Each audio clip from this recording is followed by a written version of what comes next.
Et puis surtout pour apporter plus d'efficacité. Est-ce que ça ne s'est pas joué à la fin au physique? Parce qu'on voit bien sur le but de Griezmann, alors que les Albanais ont été très solides défensivement, il est tout seul, quoi. Moi, je dirais que ça s'est plutôt gagné à l'état d'esprit. Et quand il y a l'état d'esprit, il y a l'esprit de corps. Ouais. Et quand il y a l'esprit de corps, il y a dépassement de soi-même. Donc on retrouve les valeurs physiques, bien évidemment, mais c'est surtout ce que disait Fabrice, cette notion de caractère. Cette équipe a fait preuve de grand caractère, justement pour y croire jusqu'au bout. Et quand on regarde les images du premier but de Griezmann, c'est Rami qui centre. Donc ça montre bien que les joueurs ont dépassé leur rôle. Absolument, Rami, défenseur central, on le rappelle. On retourne au stade Vélodrome avec Jean-Marie Bagayoko et des supporters soulagés. Oui, Julien, ils sont évidemment soulagés, mais comment pourrait-il en être autrement? Ils ont attendu finalement tout le long du match pour être délivrés par Antoine Griezmann à la toute fin du match et par Dimitri Payet également. Alors là, les supporters français quittent le stade Vélodrome. On a entendu une Marseillaise retentir quand ils ont quitté le stade. Ça montre à quel point les Français sont fiers ce soir de cette nouvelle victoire de l'équipe de France et de la qualification donc des Bleus pour les huitièmes de finale. Mais que ce fut dur. Il y a eu deux mi-temps complètement différentes dans ce match. La première mi-temps où les Bleus sont apparus un peu timorés, encore une fois un peu pris par l'enjeu de ce match. Et puis il y a eu la deuxième mi-temps avec de nombreuses occasions où les Bleus auraient pu ouvrir le score beaucoup plus tôt. Ça a mis beaucoup de suspense finalement dans ce match et ça a créé un climat assez tendu dans les tribunes du stade Vélodrome. Mais finalement, tout s'est bien passé pour les Bleus. Ils obtiennent une deuxième victoire en 2 matchs. Ils prennent la tête de leur groupe. Et ça, eh bien, ça faisait partie des plans de Didier Deschamps. Tout se passe bien pour le moment pour les Bleus dans cet Euro 2016. Merci beaucoup, Jean-Marie Bagayoko. Tout se passe bien, mais bon, quand même, c'est un petit peu tiré par les cheveux, Fabrice Jouot. Ces 2 matchs, à chaque fois, ce sont des scénarios un peu improbables. Oui, c'est des scénarios improbables. Une équipe qui ne nous rassure pas. Oui, mais bon, moi, je commence à être vieux. Expérimenté, on dit dans le foot. Oui, mais j'ai un souvenir pas si lointain, qui date d'avant 98, mais c'est pas si vieux que ça quand même, où on regardait les Italiens, les Allemands, les Argentins gagner ce genre de match. Et en général, quand nous, on était concernés, on les perdait. Le fait que la France gagne ces 2 matchs à l'arrache, avec un certain caractère quand même, c'est pas inintéressant. Après, voilà, c'est décevant sur le plan du jeu. On s'est quand même demandé pendant 50 minutes ce qui se passait. La deuxième mi-temps était quand même beaucoup plus intéressante. Je crois que la leçon, on va avoir le débat à l'envers par rapport au match, au premier match. C'est-à-dire que l'équipe type Didier Deschamps, il l'a trouvée, elle est avec Pogba et Griezmann. Je pense que contre la Suisse, il va repartir avec Pogba et Griezmann. L'affaire est réglée. Mais peut-être qu'il fallait aussi ces 2 matchs pour que l'équipe se rôde, pour que chacun individuellement se sente bien. Est-ce que vous pouvez, Philippe Troussier, nous expliquer ce qui s'est passé en première mi-temps? Pourquoi cette nouvelle formule n'a pas pris? Parce que tout simplement, l'équipe n'arrivait pas à se projeter ou en tout cas à mettre son jeu de manœuvre dans les derniers 40 mètres. Oui. Donc elle se contentait à chercher cette solution. Donc son jeu était basé sur une maîtrise du milieu de terrain, mais beaucoup trop loin du but adverse. Et elle n'arrivait pas à avancer. Et pour avancer, il faut effectivement, dans la démarche stratégique, il faut d'abord monter par palier. Donc on a besoin des attaquants qui reviennent en appui pour justement permettre au jeu de progresser. Et malheureusement, il y a eu trop de déchets techniques de la part de Martial et de Coman et de Giroud, mais ne pas oublier également le rôle qu'a joué l'équipe de Albanie, qui a été très pressante, qui a gêné cette équipe de France dans sa construction. Oui. Et voilà, donc il faut quand même pas oublier le rôle qu'a joué l'Albanie dans les difficultés que la France a eu à mettre en place son jeu qui devait permettre à Martial et à Coman, dans la phase terminale, d'apporter leur spécificité, ce qui n'a pas été le cas. On était au stade Vélodrome dans quelques instants, direction le Vieux-Port maintenant, avec Marlène Séguin, ambiance sur le Vieux-Port. Écoutez, je pense que vous l'entendez derrière moi, l'ambiance est survoltée, même si toute la première mi-temps a été très compliquée. Les supporters n'ont pas faibli, ils ont continué d'encourager l'équipe de France. Et puis ensuite, il y a eu l'explosion de joie par 2 fois et puis des acclamations aussi pour Dimitri Dimitri Payet. Vous le comprenez, la fête va se prolonger ce soir sur le Vieux-Port. Merci Marlène, essayez de garder un petit filet de voix quand même pour nous retrouver tout à l'heure. Les Marseillais d'autant plus heureux que Payet est marqué parce que Didier Pireschi, on le rappelle, Payet c'est un ancien Marseillais. Il n'y a pas si longtemps, il était à l'OM encore. Payet a joué à l'Olympique de Marseille. Il a vécu notamment la saison avec Marcelo Bielsa, qui a été la plus belle des dernières années. On enlève le titre avec Didier Deschamps, évidemment, en 2010-2011. Mais Dimitri Payet a laissé de bons souvenirs au stade Vélodrome. Son départ à West Ham s'est fait un petit peu, pas dans la confusion, mais disons qu'il n'avait pas forcément demandé à partir. Et c'est vrai qu'il a laissé un bon souvenir et c'est un peu son stade. Et d'ailleurs, je ne sais pas si vous avez remarqué, quand il marque, il se dirige vers la bande touche et il montre comme ça. Enfin, il pointe en disant ici on est au Vélodrome et on est un peu chez moi en fait. En tout cas, moi, c'est comme ça que j'ai analysé le geste de Dimitri Payet. Ah, je l'ai vu se taper un peu le cœur aussi. D'abord, il a fait ça et ensuite il a fait comme ça. D'accord. On va le revoir peut-être tout à l'heure. Absolument, on reverra les images effectivement tout à l'heure. Est-ce qu'on peut se faire un petit point, classement peut-être? Bah oui, parce que c'est quand même important. La France est-elle qualifiée dès ce soir pour les huitièmes de finale? La France est qualifiée pour les huitièmes de finale. Ça, c'est sûr. C'est une certitude puisqu'elle a l'assurance de terminer au moins parmi les deux premiers. D'accord. Donc elle est en tête de son groupe avec 6 points devant la Suisse qui en a 4. C'est-à-dire que la Suisse a fait match nul avec la Roumanie aujourd'hui, on le rappelle. Un match nul dimanche contre la Suisse assurerait la première place du groupe à l'équipe de France. La conséquence, c'est quoi? La conséquence, c'est qu'en huitième de finale, les Français seraient assurés de rencontrer un troisième de groupe, soit celui du groupe C, soit celui du groupe D, soit celui du groupe E. Ça fait beaucoup de projections, je peux vous les faire si vous voulez, mais ça fait quand même on les fera tout à l'heure, on va les faire. On va les faire, mais on les fera tout à l'heure. D'abord, on va retourner au stade Vélodrome avec des supporters heureux en compagnie d'Axel Monnier. C'est tout de suite. Oui, il y a eu de l'ambiance, même s'il y a eu beaucoup de tension pendant ces 90 minutes. Alors la fin de match, extraordinaire ambiance. Comment ça s'est passé cette rencontre-là? On a été très tendu pendant longtemps quand même. Bah, nous aussi, on a été très tendus. On sentait que c'était compliqué. On se demandait comment on allait faire pour y arriver. Comme avec l'équipe de France, comme vendredi dernier au Stade de France, on y était. À la dernière minute, on a marqué. Et puis voilà, heureusement, grâce au 2-0, ils vont quand même pouvoir faire la fête ce soir. Merci Axel. On va le regarder, le classement dont Didier Pireschi nous parlait il y a quelques instants. 6 points donc pour la France, seule en tête et première qualifiée pour les huitièmes de finale. 4 points la Suisse. Ça veut dire, Philippe Troussier, que la Suisse a absolument besoin d'une victoire pour prendre la tête de ce groupe et pour finir première. Est-ce que ça peut changer quelque chose dans l'état d'esprit de Didier Deschamps pour sa composition face à la Suisse? Je crois que, comme le disait justement Fabrice, les enseignements de ces 2 premiers matchs vont être très, très riches. Oui.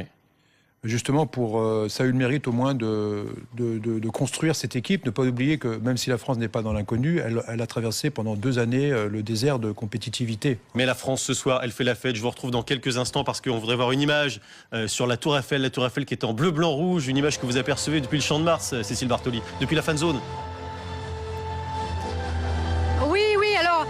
Vous imaginez, il a fallu patienter ici pour voir l'ambiance être à la fête, mais ça y est, l'ambiance, elle est énorme ici. Il y a beaucoup de monde. La fan zone est remplie. Il y a près de 90 000 personnes qui sont venues supporter les Bleus. Alors ces supporters, ils ont été inquiets au fil des minutes. Ils ont eu peur devant les occasions albanaises, mais ils avaient peut-être une prémonition. Quand Antoine Griezmann est rentré sur la pelouse, ils ont tous applaudi et ils ont été récompensés par le joueur de l'Atlético qui a inscrit le premier but. L'effervescence était énorme. Elle est encore montée d'un cran après le but de Dimitri Payet. Alors donc vous imaginez, l'ambiance elle était énorme. On a stressé ici mais on repart une nouvelle fois avec le sourire. Et l'image est belle derrière vous, Cécile Bartoli, cette tour Eiffel en bleu, blanc, rouge. Philippe Troussier, pardon, je vous ai interrompu, je vous laisse terminer. Non, je disais que ces deux matchs ont eu le mérite de permettre à l'entraîneur Didier Deschamps de construire son équipe au fil des problèmes qu'il a rencontrés. C'est vrai qu'une compétition, c'est une matière vivante d'une certaine façon. Quoi. Tout s'écrit en direct. Oui, c'est ça, on a beau faire le match avant, et il faut le jouer avant. L'entraîneur joue son match avant, il a besoin d'imaginer comment ça va se passer, il a besoin aussi de connaître quels sont les joueurs qui pourront remplacer pour soit renforcer ce qui marche, ou éventuellement modifier ce qui n'a pas marché. Donc ces 2 premiers matchs ont eu le mérite de permettre à l'entraîneur de toucher à son équipe et non pas simplement de lui parler. Ouais. Dans le management, il y a aussi touché à ses joueurs, touché à son équipe. Et puis là, tout le monde est impliqué. On voit bien. C'est vraiment. C'est une formule quand on dit ça se gagne à 23. Là, c'est vrai, on le voit. Mais en plus, il a les messages. Et puis surtout pour apporter plus d'efficacité. Est-ce que ça ne s'est pas joué à la fin au physique? Parce qu'on voit bien sur le but de Griezmann, alors que les Albanais ont été très solides défensivement, il est tout seul, quoi. Moi, je dirais que ça s'est plutôt gagné à l'état d'esprit. Et quand il y a l'état d'esprit, il y a l'esprit de corps. Ouais. Et quand il y a l'esprit de corps, il y a dépassement de soi-même. Donc on retrouve des valeurs physiques, bien évidemment, mais c'est surtout ce que disait Fabrice, cette notion de caractère. Cette équipe a fait preuve de grand caractère, justement pour y croire jusqu'au bout. Et quand on regarde les images du premier but de Griezmann, c'est Rami qui centre. Donc ça montre bien que les joueurs ont dépassé leur rôle. Absolument, Rami, défenseur central, on le rappelle. On retourne au stade Vélodrome avec Jean-Marie Bagayoko et des supporters soulagés. Oui, Julien, ils sont évidemment soulagés, mais comment pourrait-il en être autrement? Ils ont attendu finalement tout le long du match pour être délivrés par Antoine Griezmann à la toute fin du match et par Dimitri Payet également. Alors là, les supporters français quittent le stade Vélodrome. On a entendu une Marseillaise retentir quand ils ont quitté le stade. Ça montre à quel point les Français sont fiers ce soir de cette nouvelle victoire de l'équipe de France et de la qualification donc des Bleus pour les huitièmes de finale. Mais que ce fut dur. Il y a eu deux mi-temps complètement différentes dans ce match. La première mi-temps où les Bleus sont apparus un peu timorés, encore une fois un peu pris par l'enjeu. La première mi-temps a été très compliquée. Les supporters n'ont pas faibli, ils ont continué d'encourager l'équipe de France. Et puis ensuite, il y a eu l'explosion de joie par deux fois. Et puis des acclamations aussi pour Dimitri Payet. Vous le comprenez, la fête va se prolonger ce soir sur le Vieux-Port. Merci Marlène, essayez de garder un petit filet de voix quand même pour nous retrouver tout à l'heure. Les Marseillais d'autant plus heureux que Payet est marqué parce que Didier Pireschi, on le rappelle, Payet c'est un ancien Marseillais. Il n'y a pas si longtemps, il était à l'OM encore. Payet a joué à l'Olympique de Marseille. Il a vécu notamment la saison avec Marcelo Bielsa qui a été la plus belle des dernières années. On enlève le titre avec Didier Deschamps évidemment en 2010-2011. Mais Dimitri Payet a laissé de bons souvenirs au stade Vélodrome. Son départ à West Ham s'est fait un petit peu, pas dans la confusion, mais disons qu'il n'avait pas forcément demandé à partir. Et c'est vrai qu'il a laissé un bon souvenir et c'est un peu son stade. Et d'ailleurs, je ne sais pas si vous avez remarqué, quand il marque, il se dirige vers la bande touche et il montre comme ça. Enfin, il pointe en disant ici on est au Vélodrome et on est un peu chez moi en fait. En tout cas, moi, c'est comme ça que j'ai analysé le geste de Dimitri Payet. Ah, je l'ai vu se taper un peu le cœur aussi. D'abord, il a fait ça et ensuite, il a fait comme ça. D'accord. On va le revoir peut-être tout à l'heure. Absolument, on reverra les images effectivement tout à l'heure. Est-ce qu'on peut se faire un petit point classement peut-être? Bah oui, parce que c'est quand même important. La France est-elle qualifiée dès ce soir pour les huitièmes de finale? La France est qualifiée pour les huitièmes de finale. Ça, c'est sûr. C'est une certitude puisqu'elle a l'assurance de terminer au moins parmi les deux premiers. D'accord. Pogba et Griezmann. L'affaire est réglée. Mais peut-être qu'il fallait aussi ces deux matchs pour que l'équipe se rôde, pour que chacun individuellement se sente bien. Est-ce que vous pouvez, Philippe Troussier, nous expliquer ce qui s'est passé en première mi-temps? Pourquoi cette nouvelle formule n'a pas pris? Parce que tout simplement, l'équipe n'arrivait pas à se projeter ou en tout cas à mettre son jeu de manœuvre dans les derniers 40 mètres. Oui.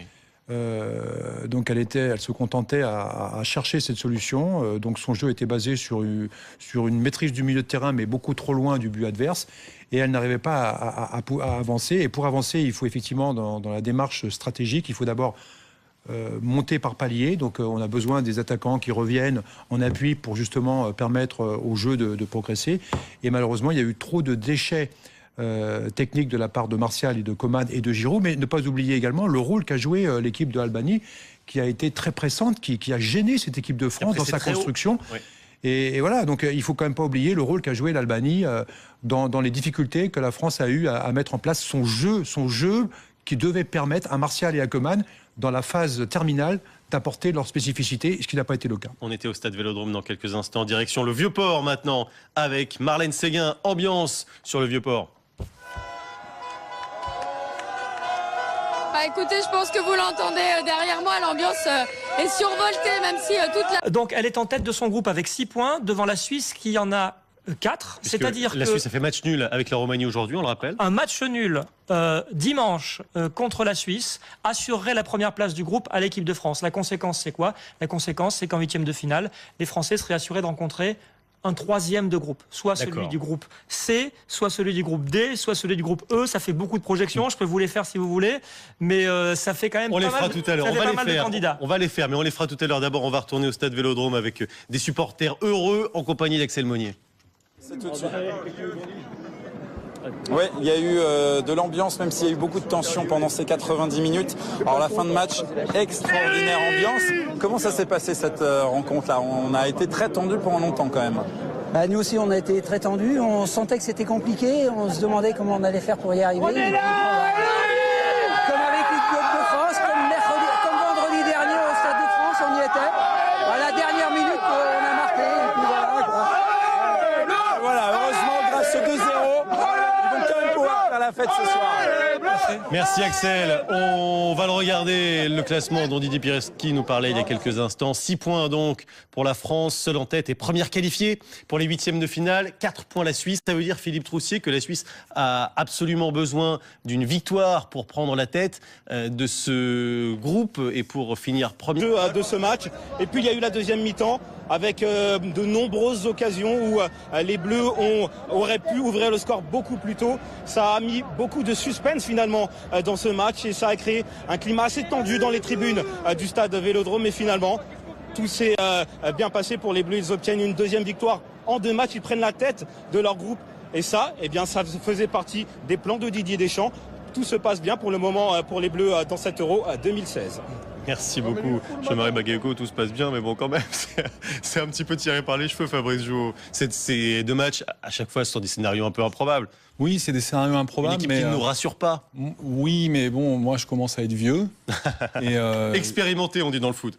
Oui, mais j'ai un souvenir pas si lointain, qui date d'avant 98, mais c'est pas si vieux que ça quand même, où on regardait les Italiens, les Allemands, les Argentins gagner ce genre de match. Et en général, quand nous, on était concernés, on les perdait. Le fait que la France gagne ces 2 matchs à l'arrache, avec un certain caractère quand même, c'est pas inintéressant. Après, voilà, c'est décevant sur le plan du jeu. On s'est quand même demandé pendant 50 minutes ce qui se passait. La deuxième mi-temps était quand même beaucoup plus intéressante. Je crois que la leçon, on va avoir le débat à l'envers par rapport au match, au premier match. C'est-à-dire que l'équipe type Didier Deschamps, il l'a trouvée, elle est avec Pogba et Griezmann. Je pense que contre la Suisse, il va repartir avec